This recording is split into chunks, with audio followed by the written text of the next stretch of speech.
Et le dernier, et je pense quand même l'un des plus importants, ce sera d'avoir le moins d'impact émotionnel. Moi, je pense que la sérénité sur les marchés, vis-à-vis d'une stratégie que vous faites, c'est d'être serein. Je pense que c'est la clé. D'accord? Donc le fait d'avoir moins d'impact émotionnel, ça va vous éviter de prendre de mauvaises décisions sous l'effet du stress ou de l'euphorie.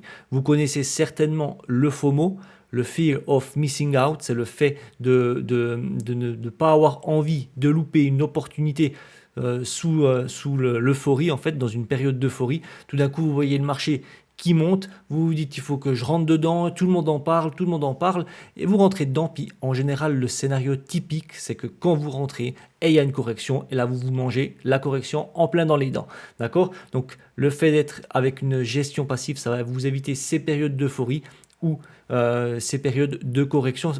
Vous ne les éviterez pas les périodes de correction, mais vous n'aurez pas de stress par rapport à tout ça, ou il va falloir le gérer, d'accord? On verra un petit peu plus tard qu'est-ce qui peut se produire. Ok? Donc investir devient presque automatique et ce qui va vous protéger contre les erreurs humaines, d'accord? Et les erreurs humaines, c'est ce qu'on a parlé juste avant. Ça va être tout d'un coup une période d'euphorie, une période de stress. Vous avez investi dans un fonds ou plusieurs et vous laissez faire, peu importe ce que fait le marché. Ok?